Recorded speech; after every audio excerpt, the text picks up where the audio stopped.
Now this review is going to piss off probably all of you.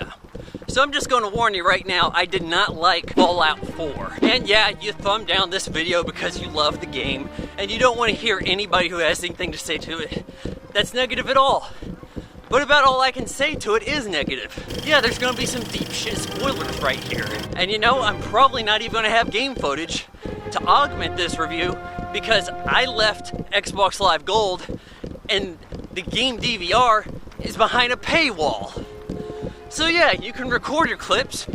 You can't share them online. You can't offload them to a disc or anything or put them. So here goes. Fallout 4 from Bethesda. 4th entry, actually probably 5th I think in the Fallout series. And yeah, I know a little bit about it, but this is my first taste of it directly. I'll have you know I did play the precursor back in 1992 on DOS, Terminator 2029. You don't know what I'm talking about, look it up. So, Fallout 4, you're a man or a woman, ex-military I believe. You get to choose. It's a action, adventure, role-playing mix. And you're in a futuristic setting that pays homage to the 1950s. You got your baby boy Sean. In my case, I'm playing as a woman because, hey, I'm saying, hey, I might as well have something hot to look at, right? So if you're playing as a guy, it's probably because you're gay. If you're calling me gay for playing as a woman. Sean's relaxing, everything's cool. This guy talks about you having signed up for a bomb shelter. Oh, what do you know? A minute later, there's a nuke attack. At this point, you're like, all right, we gotta go to the shelter. Well, you scramble over there, a handful of people make it, and you're just under the guise that, hey, we're going into the shelter for a bit. Oh, decontamination pod? Okay, sure. Yeah, just climb in here, put your suit on, up, you're frozen. Somebody comes by, does a little bit of unfreezing. My husband, who's across the way from me, sounds weird for me to say that, I know. He's got the baby in his arms, gets the baby taken out, fights, gets shot, and then you're like, oh no, I'm gonna get who did this, right? Well, you go back to frozen, and you get unfrozen, and you're good to go. At this point, I've got the story figured out. I honestly do. I know that this is the story of, hey, I'm frozen and I'm further in the future, that baby boy Sean's gonna be the bad guy. Even though I'm looking for him as a baby, I know he's not a baby. A friend of mine tells me, yeah, well, you guessed it right. Of course I did. As the gameplay goes, pissed off. Does not support legacy sticks in 2015. No customization in the sticks. You can remap a button. What good does that do me if I'm walking around like a crazy person? That's why I'd rather play the game in third person. If I feel more like I'm playing Tomb Raider, I can kind of control it.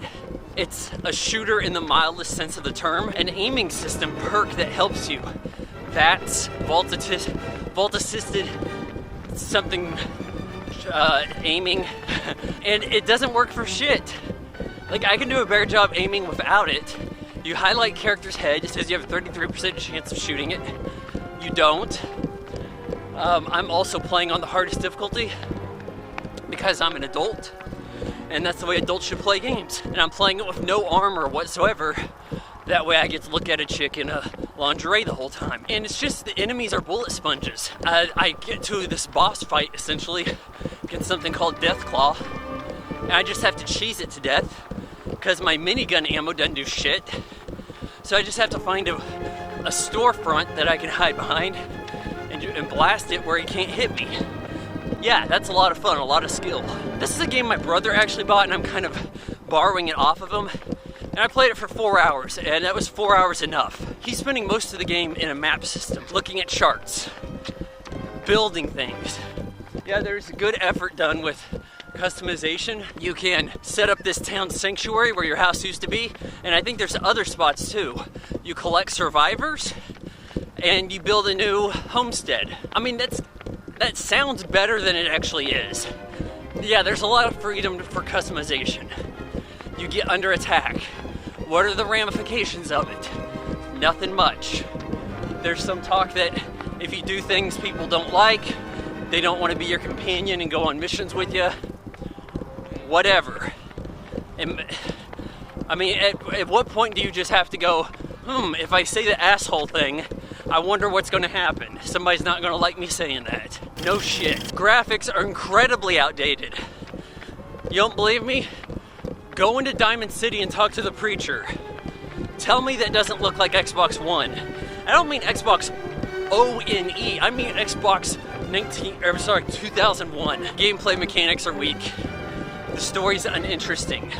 Oh, well, you want something that's more on rails, that's not as open. No, I want something that has character, some drive to it. I mean, hell, you fought with this guy. He's this Minuteman. This guy trying to hold the peace. No personality whatsoever. Do I want him being my companion? How come I can't trade out his gun? Give him something better to help me with. You know, I'm gonna go be fighting super mutants, so I want this guy using a pistol. In this case, this guy has a laser musket. Nobody has anything interesting to say. It's not funny, it's not humorous, it's not suspenseful, it's not scary.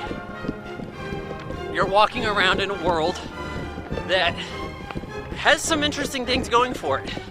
Interesting terrain. It's around Boston. When you kill something in the road, it stays there, like seemingly forever. You get this sense that there's a finite amount of resources. But what difference does it make? It's not like if I don't eat, I'm gonna starve. I do think Fallout New Vegas had a hardcore mode where you actually had to get sleep. You had to have nutrition. This is called Survivor mode. It doesn't feel like I'm surviving. I'm giving Fallout 4 5 out of 10.